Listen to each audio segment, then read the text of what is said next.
Bueno,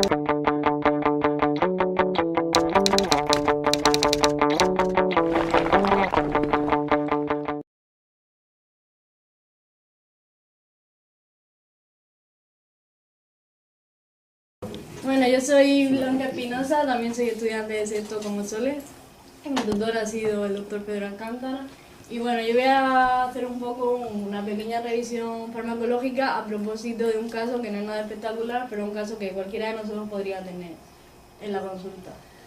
Tenemos a una mujer de 84 años que acude a una revisión de su hipertensión arterial. Y es importante destacar que fue una paciente que está en este centro de salud desde 2011, por lo que todo el historial previo, aunque aparece, pero no la ha llevado en seguimiento el mismo doctor. Como antecedentes médicos de interés, destacar la hipertensión arterial, de la que fue diagnosticada en 2004, por lo tanto ya lleva 12 años con la hipertensión, en general con un buen control, y en el momento de la consulta estaba en tratamiento con enalapril y la hidroclorotiazida. Es una mujer obesa, tiene una talasemia minor, lo que es importante para llevar un poco el control de la anemia. Y bueno, está diagnosticada un trastorno adaptativo depresivo desde aproximadamente el 2006, para el que ha llevado distintos tratamientos con sertralina, venlafaxina.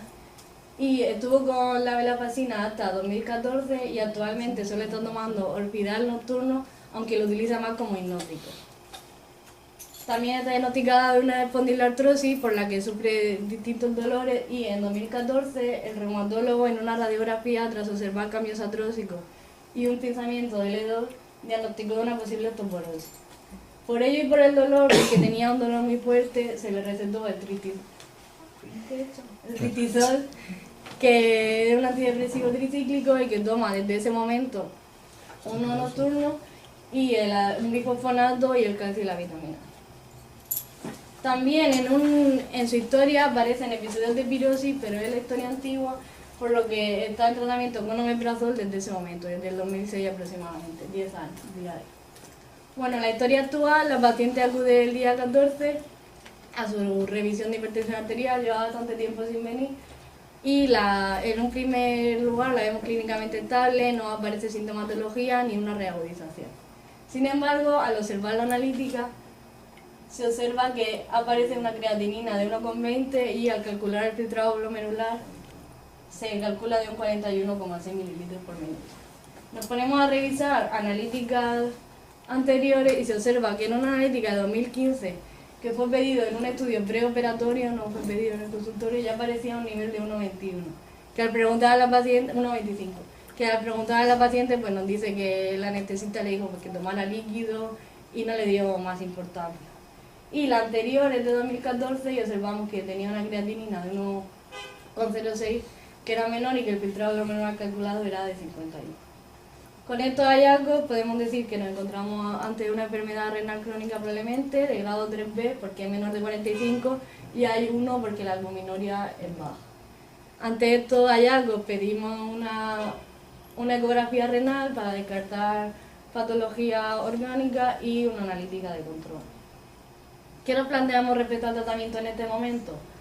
Bueno, al ponernos un poco a revisar sobre todo el tratamiento de la hipertensión arterial, leemos que en los casos que aparezca un deterioro de la función renal, lo primero que se debería eliminar sería la tiazida, y por lo tanto eliminamos la combinación y se deja solo el enalapril. Y se dice a la paciente cómo se debe realizar el control de la tensión arterial en la casa, el AMPA, para que nos lo traiga en la próxima visita y ver si el tratamiento si es adecuado. Al día siguiente, lo que sucede es que acude su hija, porque nos dice que su madre está muy preocupada. En la visita anterior, que le hicimos una consulta, Luis y yo estuvimos con ella hablando, parecía que la paciente lo estaba entendiendo, que estaba relativamente bien. Sin embargo, al día siguiente acude la hija porque su madre está muy preocupada, que se ha asustado mucho por el riñón, que no ha entendido bien lo que le pasaba, y viene a consultarnos ya que le expliquemos. Y durante la entrevista, la hija nos refiere que su madre, que desde un año aproximadamente vive con ella, pues tiene pérdidas de memoria, se deja las llaves, está presentando algunos cambios de conducta anómala, un poco más agresiva. Y con estos datos Le indicamos que puede tener rasgos de deterioro cognitivo y que por ello habría que hacerle algún tipo de test, mini-mental o otro tipo de test para evaluar estos rasgos. Bueno, ¿qué nos planteamos nosotros? ¿Qué deberíamos hacer ante un caso así? Pues como plan, la revisión farmacológica más completa para la enfermedad renal crónica y el diagnóstico de los rasgos de deterioro cognitivo. Respecto a la revisión del tratamiento, como vemos, una persona anciana y que está polimedicada. Nos vamos a centrar sobre todo en el tristisol, en el enoxidal y en el omeprazol. El tristisol, como ya he dicho, es la amitriptilina, que es un antidepresivo tricíclico, y sus indicaciones principales son la depresión, la enuresis nocturna, descartar organicidad y el dolor crónico neuropático. Es importante porque realmente nuestra paciente no tiene dolor crónico neuropático, ese componente neuropático no existe. Sin embargo, se le recetó para un dolor y ahí sigue, desde 2014, 2 años, y no continúa con este tratamiento. Revisando los criterios Stop-Start, que son los criterios de la Sociedad Europea de Geriatría, en la que se indica cuándo se debe parar o comenzar un medicamento en ancianos, sobre todo polimedicados, se observa que para los antidepresivos tricíclicos el primer stop es la demencia, porque hay riesgo de empeoramiento del deterioro cognitivo. Esto sería bastante importante para nosotros, ya que si se confirman sobre todo los síntomas de deterioro cognitivo. Otros estos son el glaucoma de ángulo estrecho, porque se puede exacerbar los problemas cardíacos, porque hay bastante riesgo de arritmia, los antecedentes de prostatismo o antecedentes de retención urinaria, o como antidepresivo de primera línea, que esto también es importante porque si se justificara como tratamiento antidepresivo tampoco debería llevarse como primera línea. Y bueno, solo recordar que los antidepresivos tricíclicos son anticolinérgicos y que esto también es muy importante porque nunca se deben asociar, y menos en ancianos, dos anticolinérgicos, porque hay mucho más riesgo de sufrir una intoxicación por anticolinérgicos, que bueno, como aquí vemos de una manera un poco cómica, pues sería sequedad de boca, midriasis, mala visión, taquicardia, estreñimiento y este tipo de síntomas anticolinérgicos. Es importante porque se usan en la práctica clínica habitual, se usan distintos anticolinérgicos, antihistamínicos, antipsicóticos, antiparkinsonianos. Muchos tienen un componente anticolinérgico y sería importante conocerlos para no asociarlos. Bueno, el orfidal, que es el lorazepam, no voy a insistir mucho en esto porque creo que con la sesión de Luis de ayer y con todo lo que se ha hecho aquí se sabe bastante. Simplemente decir, repasar los criterios de esto, pues con riesgo de caída y uso durante más de 4 semanas. Y en nuestra paciente podría existir ese riesgo de caída, ya que es una mujer anciana, obesa, con componente de osteoporosis, espondiloartrosis, y uso más de 4 semanas, y esta paciente lleva 10 años con el orfidal diario. Y bueno, por último, el omeprazol, que es un inhibidor de la bomba de protones, como todos sabemos, que como también es uno de los fármacos que más se utiliza sin realmente una indicación real de uso, y que se puede ver que muchísimos pacientes lo utilizan a diario. Algunas en algún momento se lo recetaron y ahí sí. Y me ha parecido bastante curioso repasar este tema. En general, las indicaciones claras son la úlcera duodenal y la úlcera gástrica para tratamiento, que en general el tratamiento se recomienda 8 semanas, no más. Si se resuelve el cuadro y no hay otros factores de riesgo, se deberían eliminar los inhibidores de la bomba de protones. Y la profilaxis en pacientes de alto riesgo, esto sí que es importante, pero cuando estén en tratamiento con AINES o antiagregantes, no cuando no estén con ese tratamiento. Luego el reflujo gastroesofágico, que se recomienda cuando hay esofagitis demostrado, cuando hay síntomas severos de la enfermedad por reflujo, y en algunos casos si no responden a otra terapia, pero tampoco desde el inicio ponerlos y dejarlos para siempre. Y en el síndrome de Sjögren-Erich. Bueno, para mí esto ha sido bastante interesante, pues porque siempre pensamos que son inocuos, que los inhibidores de la bomba de protones no tienen efectos negativos, que se ponen y ahí están, que nos protegen y hacen la capa al estómago, pero no. Ya hay muchos problemas que se han asociado al uso a largo plazo de los inhibidores de la bomba de protones, como son las fracturas osteoporóticas, sobre todo en pacientes con factores de riesgo, como sería nuestra paciente que tiene una osteoporosis. Se recomienda en que todos los pacientes que tienen estos factores de riesgo y están tomando inhibidores de la bomba de protones hay un buen aporte de calcio y de vitamina D, que nuestra paciente lo tendría, pero bueno, deberíamos estudiar si podría estar relacionado este uso con los mayores síntomas osteoporóticos. La hipomagnesemia, que a mí me ha parecido muy interesante, porque nosotros pues casi que eso no lo estudiamos y sin embargo es bastante frecuente. ¿Cuáles serían los síntomas? Pues desde fatiga, tetania, delirio, convulsiones, mareo, hasta una arritmia ventricular, varía mucho, puede ser desde muy simple hasta realmente grave. Y generalmente aparecen de forma insidiosa y pasan desapercibidos. Estos síntomas aparecen más cuando se utilizan otros fármacos que pueden potenciar esta hipomagnesemia, como son los diuréticos de asa, la tiazidas y la digoxina. Y es bastante importante que leyendo guías de práctica clínica y indicaciones, generalmente en estos pacientes se indicaría un control del magnesio antes de poner los inhibidores de la bomba de protones si se van a iniciar de nuevo o durante el tratamiento. Y yo eso personalmente nunca lo he visto hacer. Pedir un magnesio por los inhibidores de la bomba de protones no lo he visto hacer nunca. Y sin embargo está puesto en guías y en la ficha técnica que se debería hacer. También está estudiado el aumento de infecciones por Clostridium difíciles, aunque a nivel intrahospitalario, pero hay relación, no se sabe por qué, se piensa que es un mecanismo directo por las células del colon. Está asociado al déficit de vitamina B12, que nuestra paciente también podría estar asociado con el riesgo de los rasgos de deterioro cognitivo, y con neumonía también a nivel intrahospitalario. ¿Y qué más? ¿Qué es lo último que se está estudiando? Bueno, en los últimos estudios también se está estudiando la relación con la demencia, que son estudios muy actuales y simplemente por nombrarlo no se puede demostrar causalidad, pero sí se está demostrando cierta relación. Y con la enfermedad renal crónica.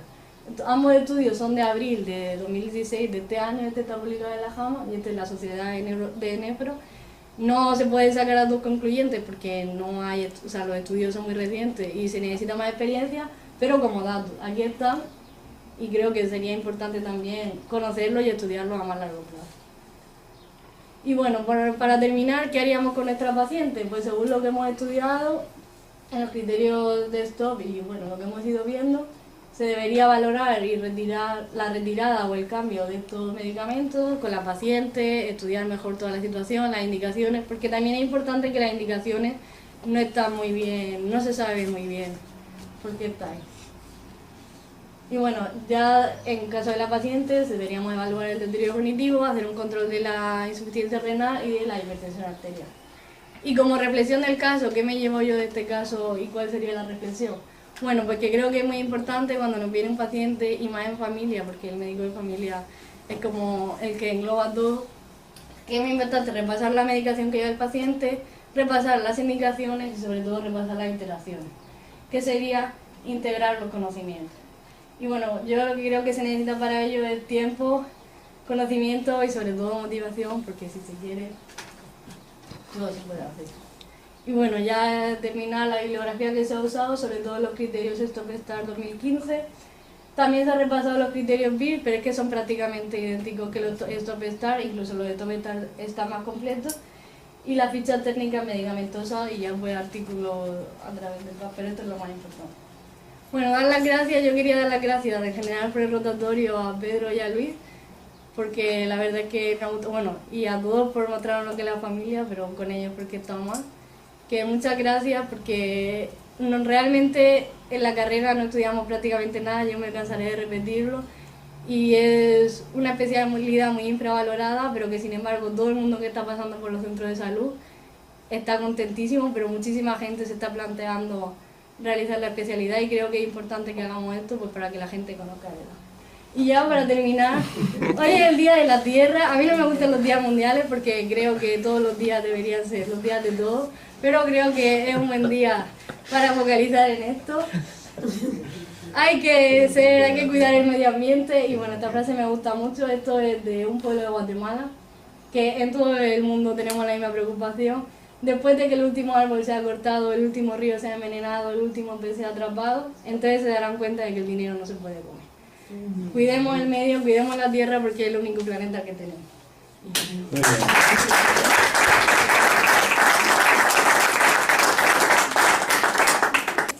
Mi tutor ha sido el doctor Pedro Alcántara. Y bueno, yo voy a hacer un poco una pequeña revisión farmacológica a propósito de un caso que no es nada espectacular, pero un caso que cualquiera de nosotros podría tener en la consulta. Tenemos a una mujer de 84 años que acude a una revisión de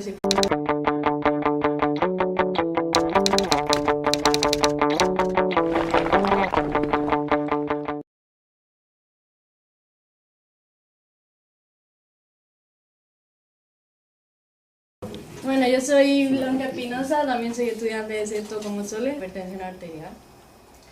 Y es importante destacar que fue una paciente que está en este centro de salud desde 2011, por lo que todo el historial previo, aunque aparece, pero no la ha llevado en seguimiento el mismo doctor. Como antecedentes médicos de interés, destacar la hipertensión arterial, de la anemia. Y bueno, está diagnosticada un trastorno adaptativo depresivo desde aproximadamente el 2006, para el que ha llevado distintos tratamientos con sertralina, venlafaxina, y estuvo con la venlafaxina hasta 2014 y actualmente solo está tomando Orfidal Nocturna, que fue diagnosticada en 2004, por lo tanto ya lleva 12 años con la hipertensión, en general con un buen control, y en el momento de la consulta estaba en tratamiento con enalapril y la hidroclorotiazida. Es una mujer obesa, tiene una talasemia minor, lo que es importante para llevar un poco el control de la